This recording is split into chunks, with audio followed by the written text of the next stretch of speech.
परमात्मा की अनुभूति ही परमात्मा की पहचान है। बाहर से कितना भी भगवान का परिचय कोई प्राप्त कर ले, लेकिन अनुभूति का अभाव है जब तक, तब तक तो दूरी बनी रहती है। और अनुभूति के लिए, उसकी पहचान के लिए, वास्तविक पहचान के लिए अनिवार्य है अनुभवियों का सत्संग और गुरु कृपा।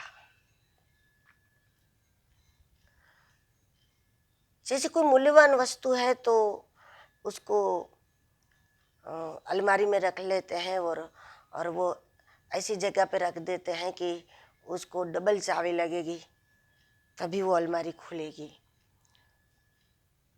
उस प्रकार परमात्मा भी तभी कुछ हमारी अनुभूति में आता है कि जब ये डबल चाबी लगे। ये तो परमात्मा का सौम्य रूप सद्गुरु है, उनकी प्रसन्नता, कृपा। और दूसरा अनुभवियों का सत्संग। केवल श्रवण पर्याप्त नहीं है, अनुभवियों को सुनना बहुत जरूरी है। जिसने कुछ देखा ही नहीं है उसकी सुने क्या, और जिसको कोई जिज्ञासा ही नहीं है उसको सुनावे भी क्या। तो अनुभवियों का सत्संग, ये दो उपाय है, दोनों ही अनिवार्य है। जैसे रामचरितमानस में सती जी शंकर जी के साथ अगस्त्य आश्रम में गई, लेकिन सत्संग नहीं किया, तो एक कमी क्या रह गई? कथा नहीं सुनी। और जब महादेव ने कहा श्री राम को देख करके, जय सच्चिदानंद जग पावन, तो सती जी ने उनके वचनों पर विश्वास नहीं किया। जब त्रिभुवन गुरु के वचन पर विश्वास नहीं और अगस्त्य आश्रम तक पहुंचकर भी सत्संग नहीं किया, तो फिर परिणाम क्या आया?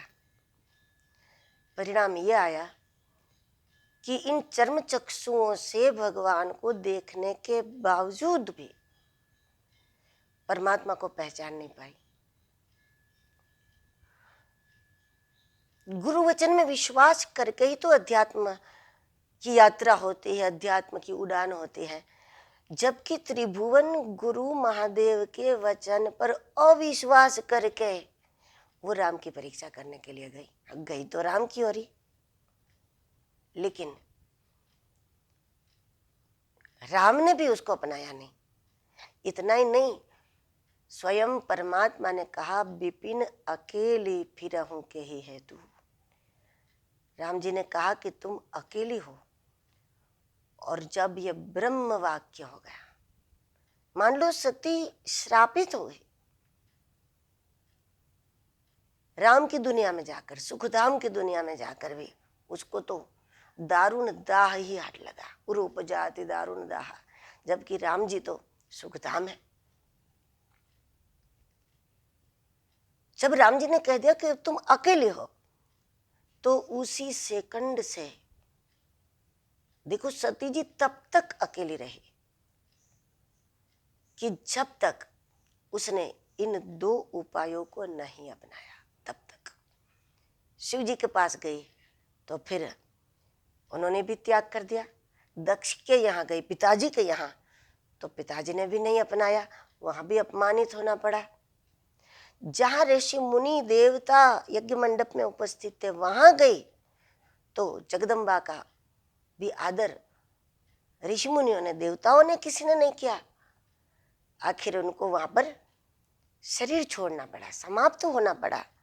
और दूसरा जन्म लेने के बाद जब वो पार्वती बनी, यानी उनकी पर्वतीय निष्ठा सत्संग के प्रति और सदगुरु के वचनों के प्रति जब उनकी हुई, उसके बाद फिर स्वयं राम जी, जिस राम ने कहा था कि तुम अकेली हो, वही राम शंकर जी के पास जाकर कहते हैं अब भवानी को अपनाइए, अब विवाह कीजिए। तो ये तभी हुआ जब गुरु वचन में विश्वास किया और सत्संग में उनकी निष्ठा बनी, उसके बाद ही। तो इसलिए गुरु निष्ठा और सत्संग निष्ठा के अभाव में, जैसे पैर के बिना चलना संभव नहीं है, इन दो निष्ठा के बिना अध्यात्म में एक कदम भी चल पाना संभव नहीं है।